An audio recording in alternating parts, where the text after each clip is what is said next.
Good evening, everyone. I'm Mary Pat Higgins. I'm the president and CEO of the Dallas Holocaust and Human Rights Museum. Thank you so much for joining us for tonight's program in connection with our current special exhibition, A Better Life for Their Children. Julius Rosenwald, Booker T. Rosenwald, and Booker T. Washington, and the 4,978 schools that changed America. Photographs and Stories by Andrew Failer. Rosenwald was on my mind because someone just told me that today would have been Rosenwald's birthday, Julius Rosenwald. So very fitting that we're having this program tonight. I'd like to start by giving a special thank you to our exhibition sponsors. This has been such a fabulous exhibition, and we couldn't do this without the support of our sponsors. Our presenting sponsor is Texas Instruments, whose support enabled us to bring this exhibition to Dallas. We are incredibly grateful for their support. We are also grateful we have more sponsors, our anchor sponsors, Bank of Texas, Debbie and Ron Green, and Match Group. And lastly, thank you to our partner sponsor, the Dallas Tourism Public Improvement District. Thank you. Let's clap for everybody.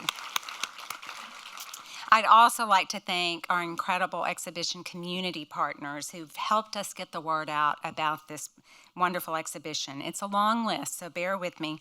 Dallas After School, Friends of Juanita Craft, Civil Rights House and Museum, Jewish Federation of Greater Dallas, Preservation Dallas, Project Unity, Remembering Black Dallas, Southwest Jewish Congress, Vogel Alcove, and Youth Revive. What an incredible list of partners.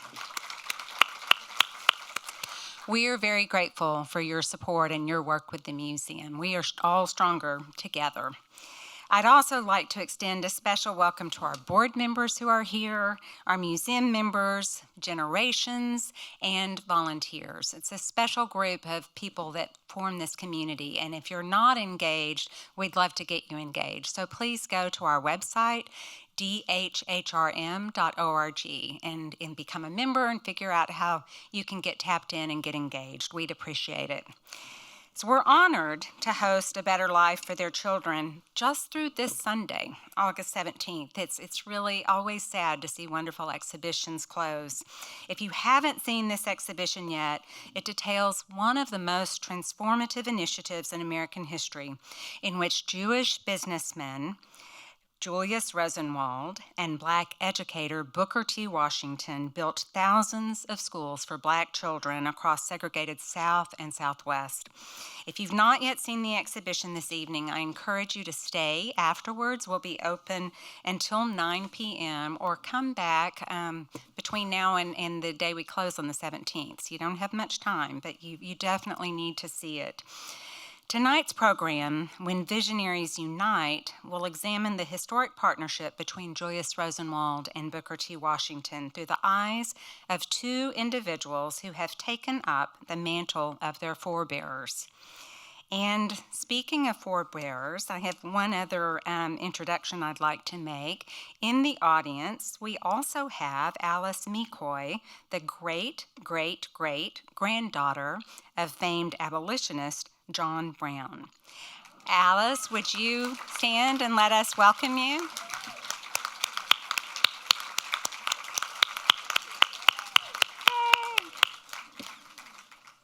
We are grateful for your family's legacy and for you being here. And Kenneth, thank you for inviting her.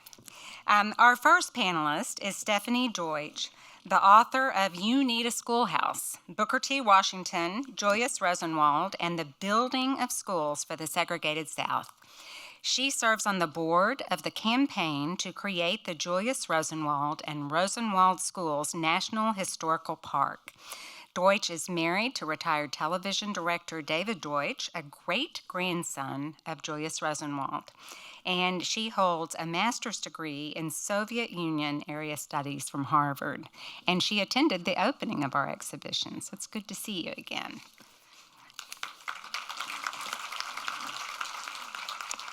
Our second panelist is Kenneth Morris, who descends from two of the most influential names in American history. He is the great-great-grandson of Booker T. Washington and the great-great-great-grandson of Frederick Douglass. Amazing. Morris is the co-founder and president of the Frederick Douglass Family Initiatives, FDFI, a nonprofit committed to promoting racial equity and ending human trafficking and other forms of modern slavery. So the work continues. Morris holds a Bachelor of Arts Religion degree from the Ecumenical Center for Black Church Studies at the University of Laverne. And finally, our moderator tonight is a dear friend of the museum, Charlene Edwards. Charlene is the Director of Programs and Events for Project Unity, one of our wonderful community partners. It's a local nonprofit dedicated to building and sustaining community through dialogue, education, and empowerment. She has over 22 years of global meeting and event experience working in both the public and private sector in the North Texas area.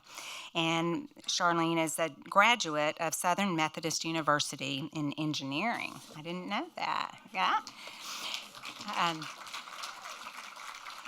We'll have time, as always, for questions at the end of the panel discussion. You should have received a note card when you entered. Please write your questions on the note card, and our volunteers will come around near the end of the discussion to pick up your questions. We'll do our best to answer as many as possible. If you're joining us via Zoom, please type your questions in the Q&A button down at the bottom of the screen, and we'll get to those too. And now I'd like to ask you to silence your cell phones and other electronic devices so we can enjoy the program without disruptions. I'll turn it over to you, Charlene. Thank you so much, Mary Pat. We appreciate the partnership with the museum. Before we get started, I want to ask if there are any graduates from a Rosenwald school. If you will please stand. Any graduates?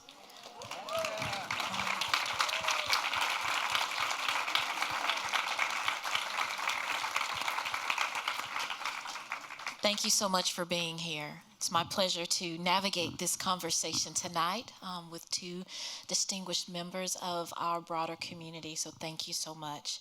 I'll begin with Booker T. Washington and Julius Rosenwald were raised in very different environments, right? Washington was born into slavery in Virginia on the eve of the Civil War, while Rosenwald's family and parents were Jewish immigrants from Germany who settled in Springfield, Illinois, and worked as clothiers. So let's start by exploring how their upbringing shaped their lives, shall we? So Ken, in Booker T. Washington's memoir, Up from Slavery, he describes the conditions in which he grew up. Not knowing his birthday, eating scraps for dinner, but he personally considered the most damaging deprivation to be that of banning education, right? His schooling began after he was emancipated. Can you share what Washington's educational journey entailed and the places it took him as he became a young man? Well, thank you very much for that question. It is my honor to be here tonight. I love talking about my ancestors. Both Frederick Douglass and Booker T. Washington understood from a very young age that education was going to be their pathway to freedom. And as you mentioned, Booker T. was emancipated when the Emancipation Proclamation was signed January 1st, 1863. He was about 9 years old, and you also mentioned he didn't know his birthday, so kind of give an age range when I talk about it. So he was about 8 or 9 when he and his family and his mother were emancipated. And he wanted to go to school so badly that he would begin to work in the salt and coal mines of West Virginia at night so that he could begin his lessons during the day. And so he's working hard, he's learning the value of hard work. And then one night, while he's in the mines, he hears these two older gentlemen talking about this place called Hampton Institute in Virginia. And it was a place where formerly enslaved people could go and get an education, get an industrial education, learn how to do something with their hands, learn a tool. And Booker T had no idea what that type of education meant, but what he was hearing from these men, he literally thought that Hampton was heaven or paradise. and he was determined that he would go. And when he's around 15, 16 years old, with the help of community that saw this bright young boy that wanted an education so badly, they came together and pooled their money, and then he would make a 500-mile walk to go to Hampton. And I love telling that story. We spend a lot of time in K through 12 schools, and I tell that story to students because I want them to understand the importance of education and how important it was to Booker T that he would make that walk. And if you can imagine, it took a long time. He ran out of money on several occasions. He took odd jobs along the way. He slept outside. He slept under bridges. There was no obstacle, no challenge that was insurmountable for him to overcome. And then he would finally get to Hampton. He's disheveled. His clothes are torn. He's dirty, probably didn't smell so great. And he goes to the headmistress of the school and said, I want to go to school here. And she looked at him and said, young man, you're not worthy for admittance into this institution. Go on about your business. Well, he wasn't going to take no for an answer. And he kept coming back and he kept coming back. And finally, she said, okay, I can see you're not going to go away. I'll give you an opportunity to prove yourself. There's a dirty classroom down the hallway. Go clean that and let's see what you can do. Well, as I mentioned, he had learned the value of hard work, working in those mines, and now he put those skills to the test, and he cleaned and he cleaned. And when he was finished, she came in to do what they used to do back in the day. Some of y'all might remember the white glove test. And she's looking for dirt on the windowsills or chairs or tables. And not only couldn't she find dirt, she couldn't find one speck of dust. That room was pristine. And so she looked at him and said, you have proven yourself worthy for admittance into this institution. And not only that, we're going to give you the job as a janitor. So you can work your way through school. And so he would start Hampton at 16. He would graduate 3 years later. He would come back to teach at Hampton. And then in 1881, at the age of 25 years old, he was asked to come down to this place called Tuskegee, Alabama, to be the principal of a school. And I'm sure we'll talk about that a little later. Yeah. So I'll stop there. Absolutely. That's amazing. Perseverance. That's right. Right? Thank you for sharing. Stephanie. Although Julius Rosenwald's parents immigrated to the U.S. decades before the Hitler and the Nazis rose to power, Jews in Europe already faced special taxes, restrictive laws on marriage and professions, and the inability to own land. How did Rosenwald's parents' flight from Europe inform their livelihood in America, including their businesses and the Jewish education that Julius received? Thanks so much. That's an excellent question. Yes, Jews in Europe were subjected to incredibly restrictive rules. There were a huge number of professions they couldn't be part of. They couldn't go to university. They couldn't own land. So their lives were very, very constricted. In addition to that, I learned this when I was doing my research. Times were really hard in Germany for everyone. And there was a potato famine similar to what was in Ireland in Germany. So there was a huge immigration from Germany to the United States, not just of Jews, but of many, many people. But Jews, of course, had a special reason for wanting to flee. And the story of Julius's parents is almost an archetype for that kind of migration. His mother actually came to Baltimore, where she had several brothers who ran a successful clothing business. Julius's father arrived in Baltimore, started as many immigrants did, Jewish immigrants did. He started as a peddler with a pack on his back, going around selling things to people, learning to speak English, and met the Hammerslow family, this family of merchants that was already there, and fell in love with and married their sister, Augusta. And they were expanding their business, and so they gave them the business in Springfield to run as a wedding present. And they started the store. It was a clothing store in Springfield just as the Civil War was beginning, so they did a huge business in uniforms.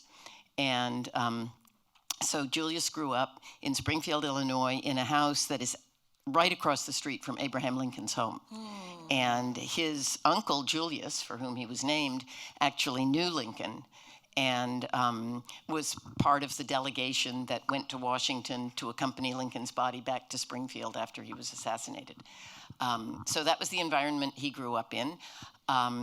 He grew up working in his father's store on the weekends and had a typical Jewish education, was bar mitzvahed. His father was one of the founders of the first synagogue in Springfield.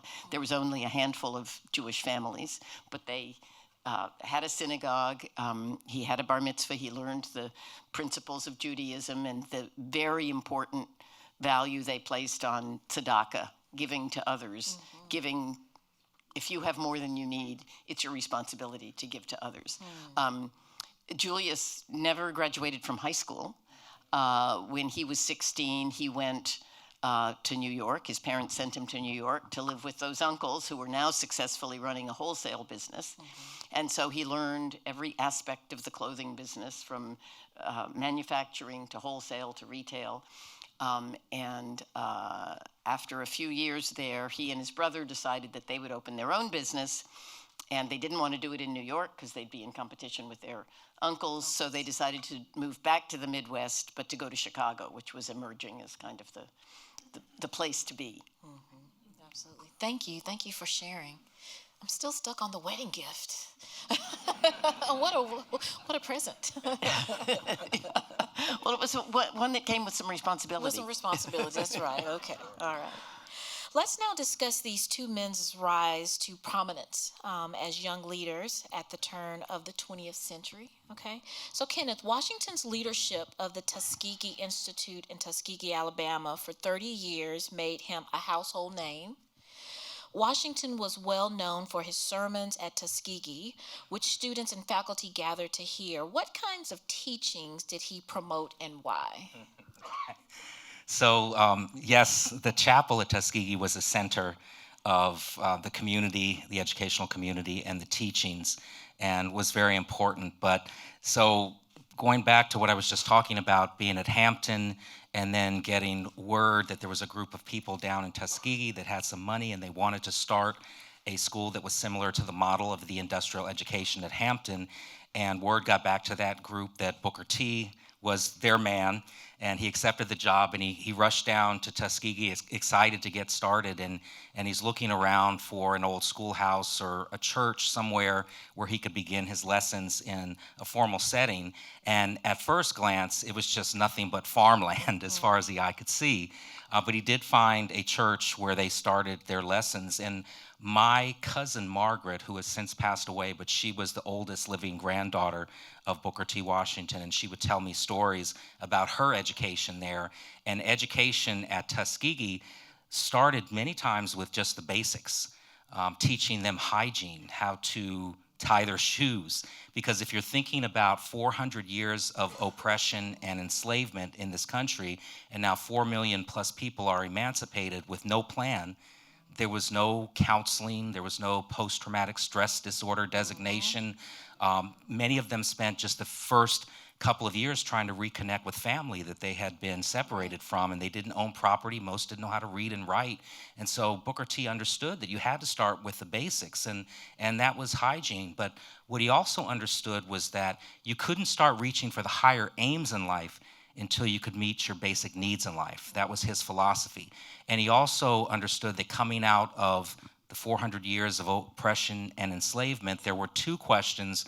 Really, the first question was, you had white abolitionists that believed that slavery was morally wrong, but some of those same abolitionists didn't believe that black people were equal to white people.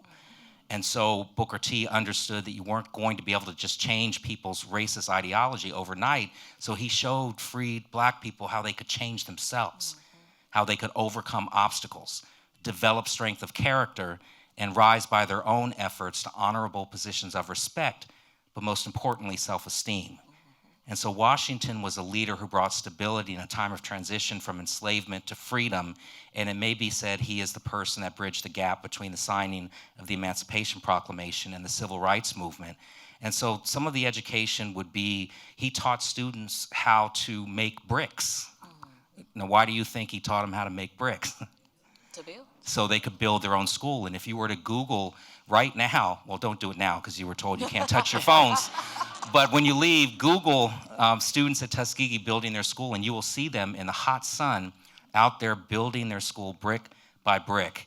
So he also taught entrepreneurship, he taught dressmaking, they taught how to farm the land.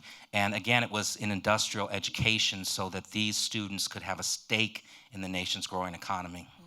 Absolutely. Thank you for sharing. It's the Didn't he used to refer to the gospel of the toothbrush? Yeah, the gospel, the of gospel the of the toothbrush. the toothbrush. The Yeah. importance of basic living, right? So thank you for sharing. Stephanie, heading into the 20th century amid a tumultuous economy, Rosenwald was asked to invest in partial ownership of Sears Roebuck and Company. From 1895 to 1907, he took annual sales of the company from $750,000 to $50 million, right? He ended his tenure in 1924, determined to dedicate the rest of his life to philanthropy. Can you share what the philosophy was when it came to giving and what drove his passion for philanthropic pursuits? Absolutely. Well, as I mentioned, you cannot overstate the importance of Judaism in Julius Rosenwald's life. He was brought up with the principles of community because as a persecuted minority, Jews had learned to work together and to have a strong sense of community, but also of generosity. And if you have more than you need, you definitely need to share and to give.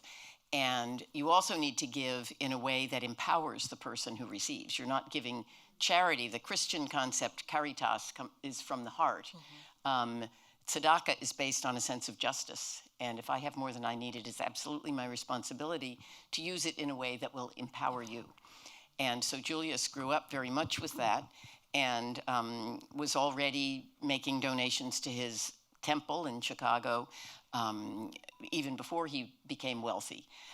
So in 1895, he did get the opportunity to buy into a small, unknown mail-order company called Sears Roebuck.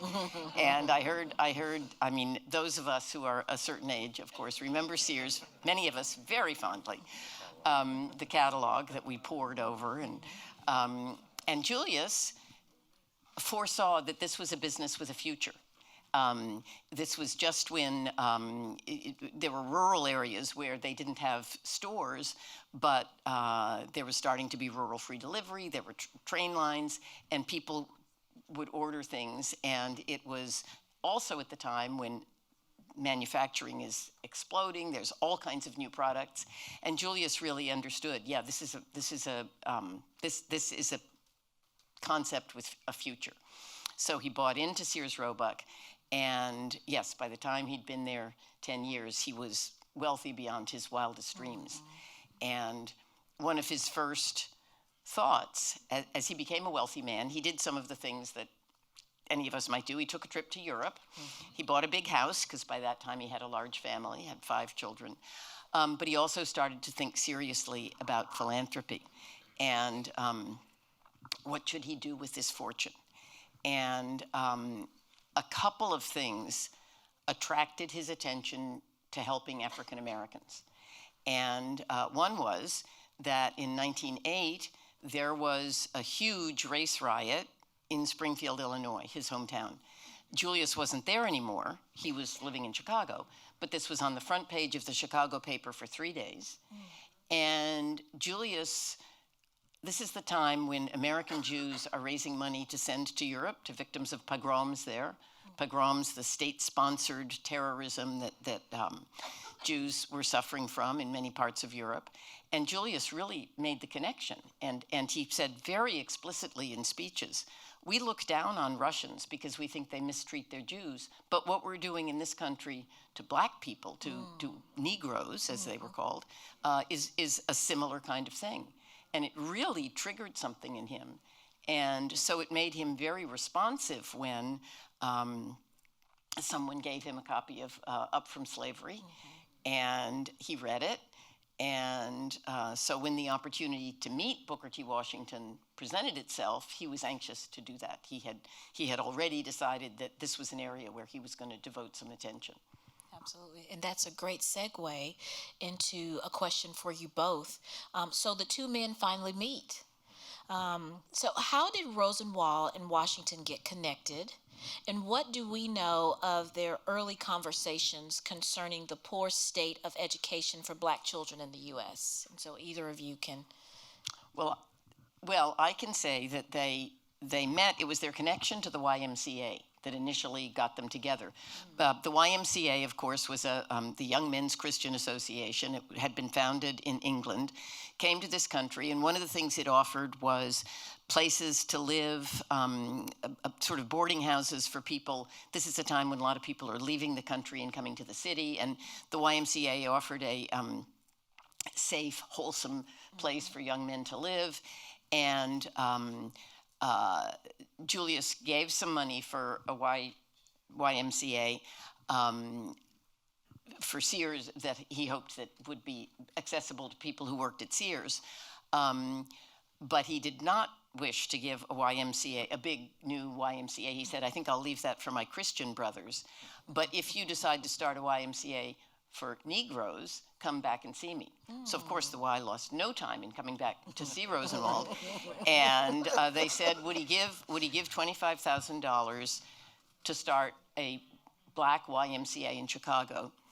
He totally astounded the people who came to visit him because he said, yes, I'll give $25,000 to Chicago if they can raise $75,000 for a Black YMCA. And I'll do the same thing for any city in the United States that can do that. Wow.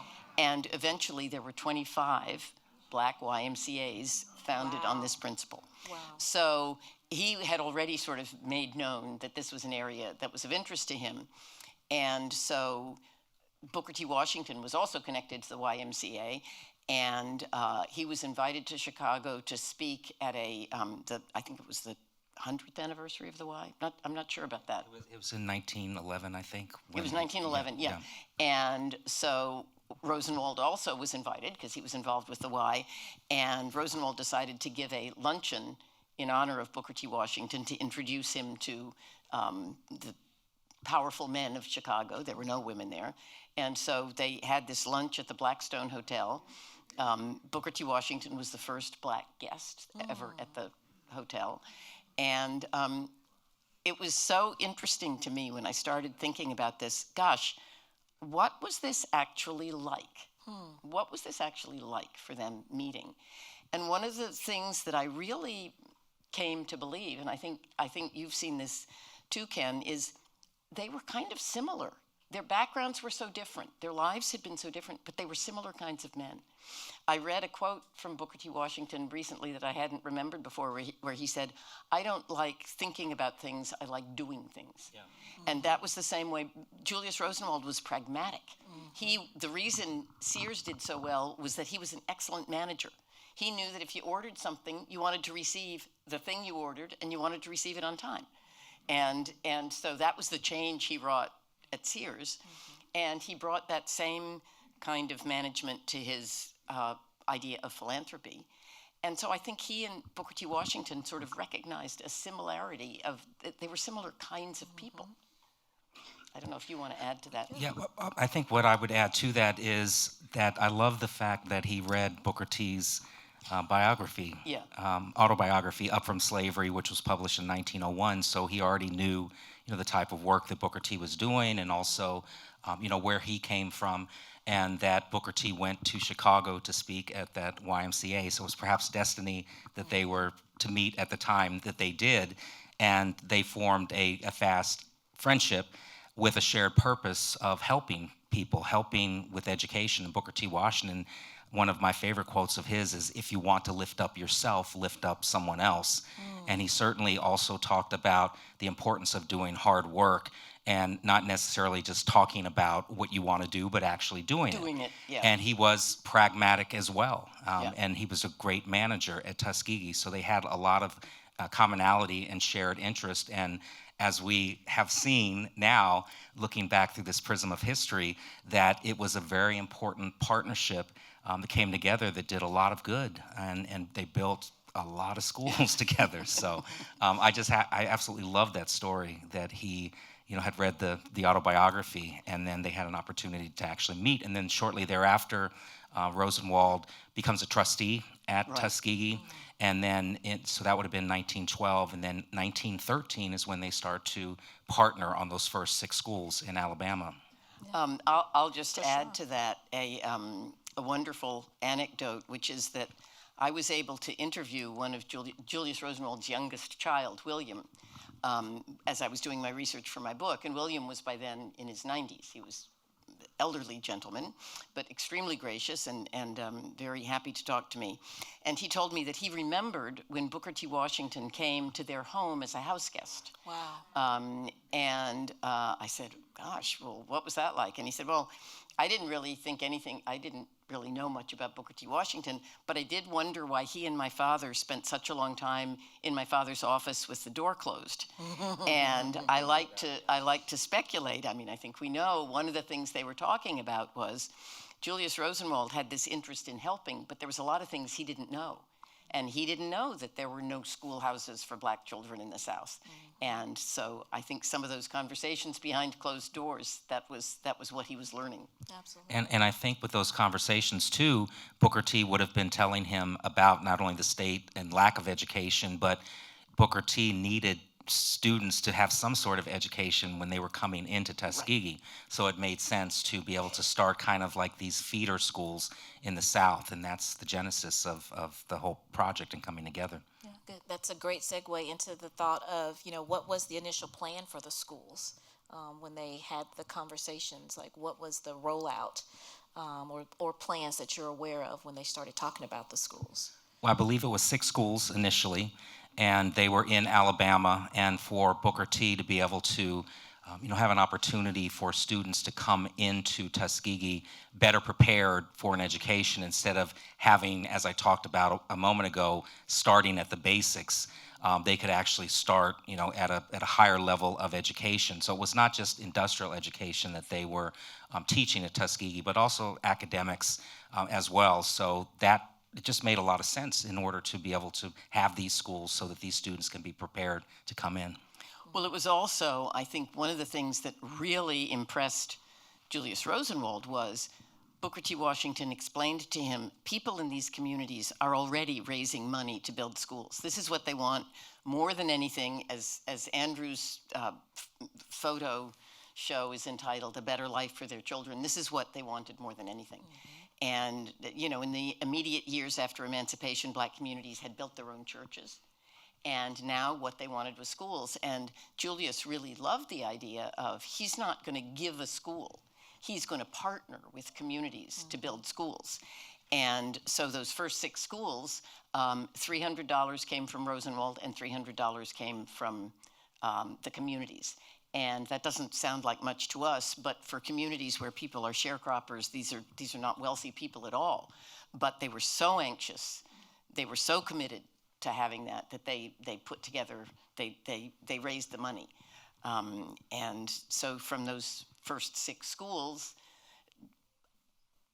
when publicity went out about the schools, both Washington and Rosenwald were just flooded with letters from people, requests from people, other places wanting schools along the same plan. Mm-hmm. And the genius part that Booker T. Washington brought was he said, these have to be public schools. We can't be starting a whole bunch of schools that are going to need to be supported forever. Mm-hmm.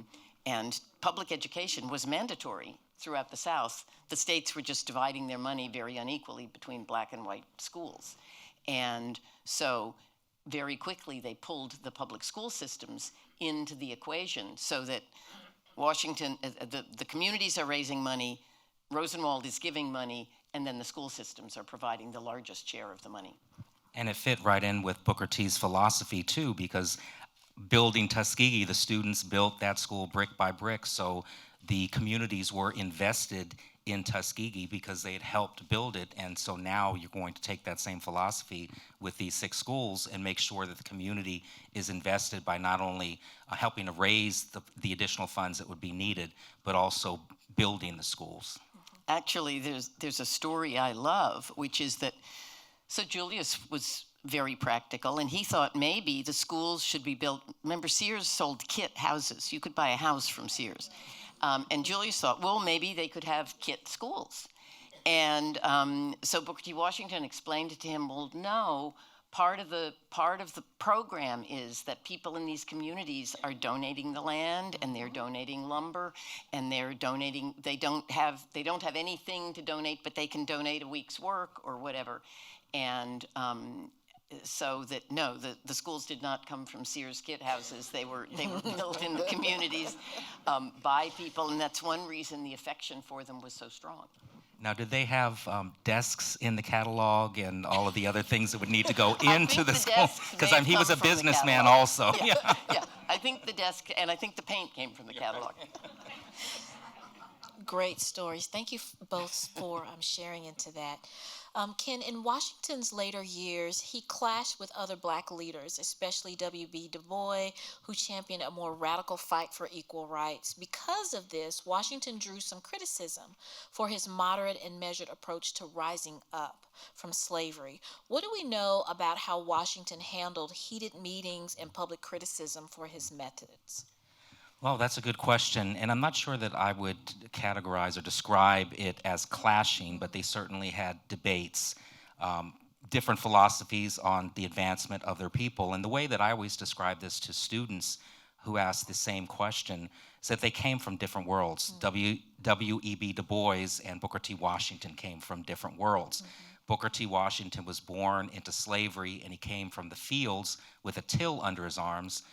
W.E.B. Du Bois was born free, and he came from the city with books under his arms. So naturally, they're going to have different philosophies, and I'm not sure why in history we like to, kind of put people against each other, because there are different ways to doing these things. And so Du Bois worked from the top down, and Washington worked from the bottom up, and advancement met in the middle. And so they both were right. As far as how he handled it behind closed doors, I'm sure that that wasn't the only thing that he was criticized for. And if you're going to be a leader, if you're going to be the spokesperson for your people or the mouthpiece for your people, then you're going to have incoming fire. And you need to be able, if you're pleasing everybody, then you're not doing something right. And so he was out there doing the work, and his legacy not only continues on with these Rosenwald schools, but also with Tuskegee University, which has educated, tens of thousands of formerly enslaved people and their families over the years. And so I'm proud of the work that he did, and I believe that had we continued with the philosophy of lifting themselves up and economic advancement, that we probably would be a lot further along. And Booker T. Washington is definitely a misunderstood figure in history, but I think that he was way ahead of his time, and we're just now catching up. Absolutely. Thank you. Yeah, absolutely. I would just add to that I totally agree with you, Ken. And I would just add to that really both were necessary. You needed both, but I think Washington totally understood that you can't get anywhere without education. Education is the path forward. And I think you really,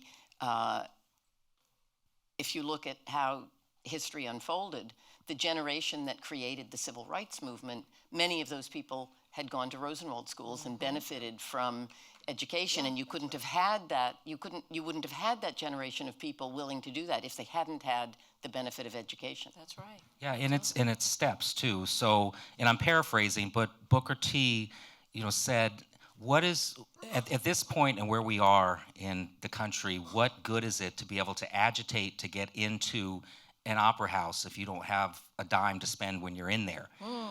So it's first things first.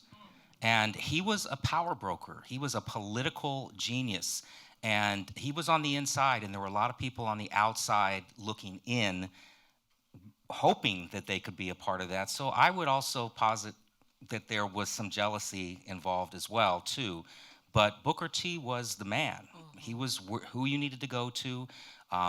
In building Tuskegee, he was making connections and building relationships with all of the philanthropists. He had to go where the money was, but his priority was making sure that he was building Tuskegee so that his people could get an education. Absolutely. Thank you.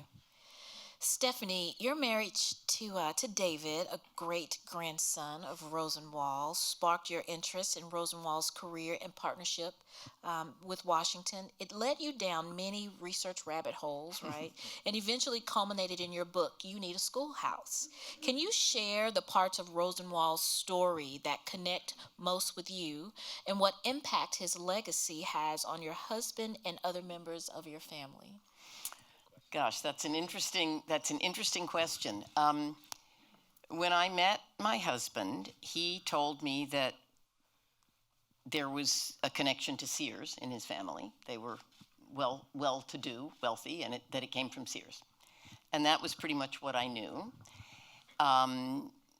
Some years later, I had been doing some writing, and I was looking around for a subject to write a biography of, and one of David's cousins suggested Julius Rosenwald. And my initial reaction was, well, a businessman? I don't really see that as all that interesting. But I started doing a little, sorry if there are any businessmen in here. Even though I loved Sears. But there was one existing biography of him that's out of print now. And I read it, and when I got to the part about his relationship with Booker T. Washington, that did grab me and did interest me. One reason it did was I realized how woefully ignorant I was. I knew the name Booker T. Washington, but I really didn't know the history at all. And I really didn't know the horrible history of segregation. And I mean, there was just so much I didn't know. As for my husband, so my husband is kind of learning this along with me. Several years ago, I was doing a program, and it was during COVID, so it was all going to be virtual. Yeah. And one of the things they asked me to do was have one of my children interview my husband about Julius Rosenwald. So I'm videoing my son, Chris, asks his father, so Dad, how come you didn't know anything about Julius Rosenwald? And David said, well, it was the 50s, and it was a time of assimilation, and people didn't draw attention to the fact that they were Jewish. And in fact, so David's father, grandson of Julius Rosenwald, was Jewish. His mother, my husband's mother, was not Jewish. So they were not raised Jewish, but there was still considerable prejudice.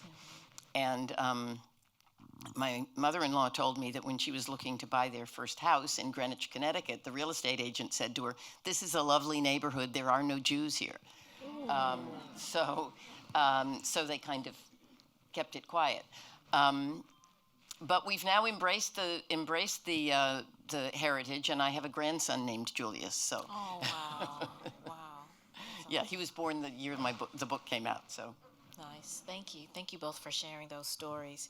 Ken, the birth of your mother, Nettie, united two prominent families, the direct descendants of Booker T. Washington and Frederick Douglass. You grew up knowing that you were related to them, but when did you truly begin to carry their names on your shoulders and wrap yourself in continuing their good work? Boy, you're asking some deep questions. There was never a time when someone came to me and said, we have something really important to tell you about your family. I just always knew.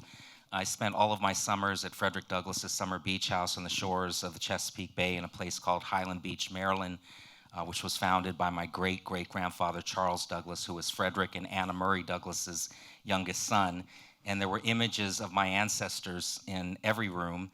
And I remember being about 5 or 6 years old, and at the top of the steps, there was a larger-than-life portrait of Frederick Douglass, and it wasn't the elder statesman. I think a lot of times when we visualize, or what history has given us, they've given us the safe grandfatherly figure, the white-haired statesman that's looking away from the camera, the prophet, not the abolitionist who was looking directly into the camera and said, when you look at me, you are going to see my humanity, and I will never look like a happy, amiable fugitive slave. because he's trying to counteract the notion in the public consciousness that people of African descent were not worthy of freedom or not worthy of citizenship. Listen to the happy songs they're singing. It's a benevolent institution. They're better off in slavery. They can't take care of themselves. And so he places himself right in the middle, and Frederick Douglass becomes the most photographed American of the 19th century by design, by strategy. And as a 5 or 6 year old, when I'm looking at that portrait, I didn't know, he's fierce. I didn't know anything about any of that. But I remember just looking at it and thinking to myself, man, you look mean. And I'm glad I didn't know you, because I had a great grandmother that I knew that was mean. She loved my sister more than me. Your sister may have behaved better than you did. She probably did. And as I would try and tiptoe past that portrait, you know what would happen.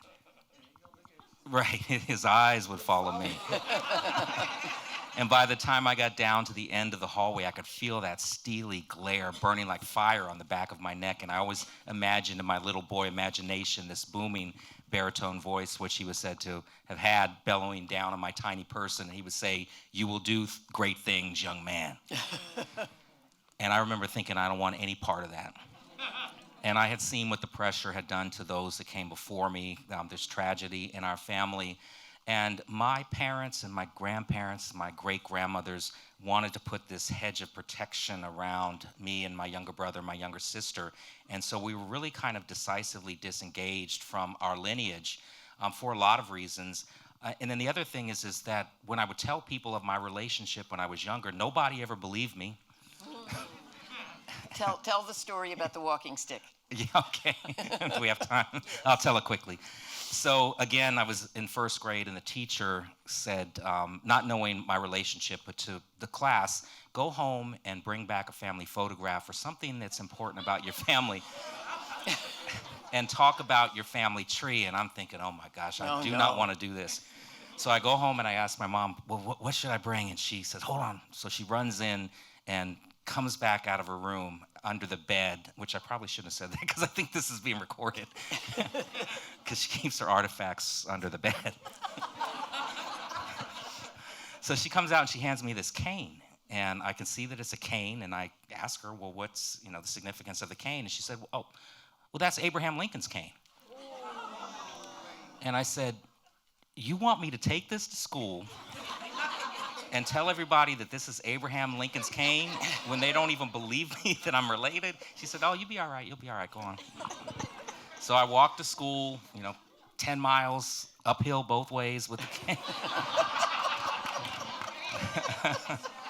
With the cane, and she got a call later that afternoon from the principal, and she said, I've got Kenny in my office, and he seems to have some issues with telling the truth. And so you know what happened next. She went down there and straightened everything out. But I tell that story just to say that I spent my life running away from this, and I'll just say really quickly, just to the other part of your question, everything changed for me in 2005. I read a National Geographic magazine, and the cover story was 21st Century Slaves. It was an article about human trafficking existing all over the world, including here in the United States. I read another article about a 12-year-old girl who was forced to be a sex slave in the brothels of Southeast Asia. And my two daughters at the time were 12 and 9, so my older daughter was the same age as this girl that I was reading about. And one night I could hear them getting ready for bed, and I remember thinking to myself, that's what young girls and boys should be doing, is getting tucked safely into bed, not being forced into bed to service some sick individual. And when I walked in to say goodnight to them, I had this moment where I just couldn't even look at my daughters in the eyes. And it was almost immediately that everything just started welling up inside of me. And I understood that I did have a platform that my ancestors had built through struggle and through sacrifice. And perhaps we could leverage the historical significance of our ancestry to do something about this. And shortly thereafter, my mom and I, Nettie Washington Douglas, started our organization, Frederick Douglass Family Initiatives. And we probably have the most comprehensive human trafficking prevention education program that exists anywhere in the world. And so I'm very proud to continue the anti-slavery legacy. Thank you. Absolutely. So our time is winding down. As we say with our Together We Dines, man, we wish we had more time for these conversations, right? So just a final question for you both. How have these legacies impacted you personally? I think you probably shared a little bit, but Steph, let's go to you and share how has this legacy impacted you? Well, it's been huge. I would say I refer to my book as the gift that keeps on giving because it really changed my life. It opened me to a part of history I didn't know, and it introduced me to a lot of people I didn't know, and it just gave me a deeper understanding of the history of our country that I didn't have. And so often I visited Rosenwald schools, and my friends that I made at the Pleasant Hill School are here today. I visited the schools and met people more or less the same age I am, whose experience of education was so different, and who came from this background where their forebears built the school, were committed to the school. Ether's mother was the cook at the school, and they had an entirely different experience from what I had. And it just has given me so much more understanding of American history to meet these people, to reach out and understand something that I hadn't experienced. So it had a large impact on me, very huge. Thank you. Before we get to your response, Ken, if you have a question for Q&A, please, I think, raise your hand or turn them in, and we'll jump into Q&A here. So, Ken, go ahead and take us into. Yeah, and I think I kind of really touched on, how this has impacted me and just embracing the legacy. And I think because I found the mission on my own, it's more meaningful than it would have been had it been forced on me.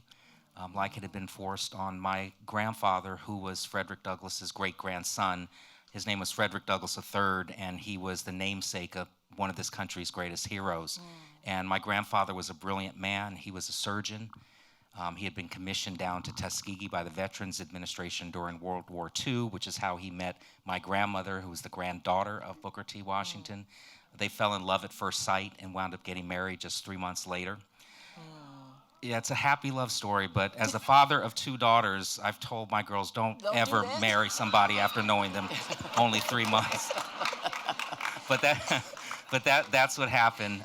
But the tragedy is when my grandmother was 3 months pregnant with my mom, my grandfather took his own life because he just couldn't carry that weight of expectation that was placed upon him.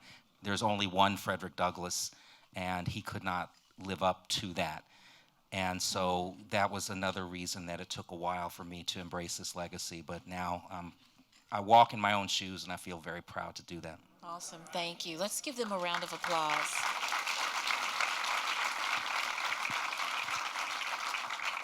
All right, we're going to get into Q&A, so I have some questions that have been provided. So, Stephanie, what do you know of the number of schools that Rosenwald was able to visit? Do you know what his reaction to those visits were? Oh, that's a great question. Rosenwald visited quite a few schools. He liked doing that. And one of the things I often think about is I'll go visit a Rosenwald school, and it's pretty rural.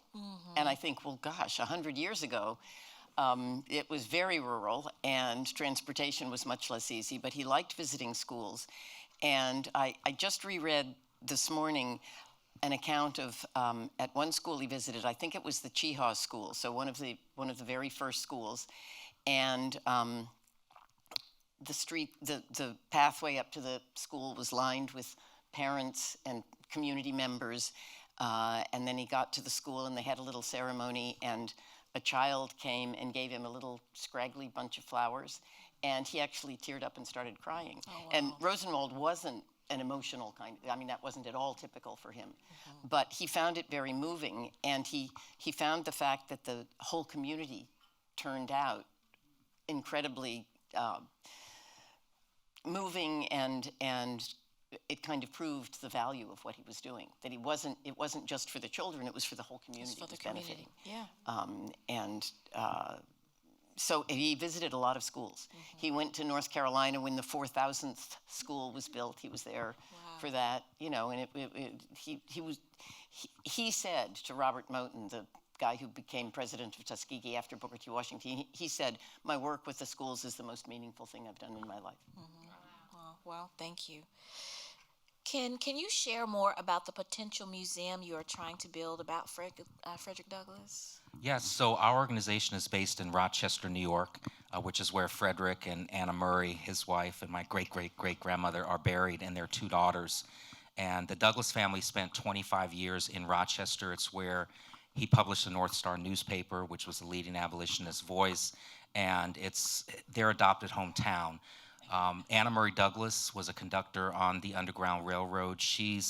In history, she's really been pushed aside, as many black women in history have been pushed aside, but she was a radical freedom fighter in her own right. And she helped to ferry hundreds of freedom seekers to their freedom through their home in Rochester to Canada. And so we're building a museum dedicated to the life and legacy of Frederick Douglass and the Douglass family in Rochester. We're in the pre-development stages doing our feasibility studies right now. It's going to be about a 7 to 8 year project, but we're really excited about what we're going to be doing for the Rochester community and for the world, because people from all over, Frederick Douglass had an impact in Ireland and England and Scotland and Haiti, and this museum could be in a lot of places, but we really believe that it needs to be in Rochester. And so there are people that come from all of those places to learn about his life and legacy, and finally they'll be able to feel and touch and learn about it. Will it have artifacts or anything? Yeah. We're hoping that it will have artifacts, and fortunately, some people that have some of our family, that's a whole nother story. Okay. We can talk about how photographs and all of that, they're out in the public sphere, but some of those artifacts are making their way back to our family, and we hope after we announce the museum that we'll at least get artifacts put on loan, and then we'll be partnering with the University of Rochester, who has in their special collections in their library, they have, I'm told, about 80% of their collection of Douglass artifacts. Wow. And nobody's really going out to the library to see them, so they need a place to display them. Yeah, absolutely. Well, we I can't wait to go. Yeah.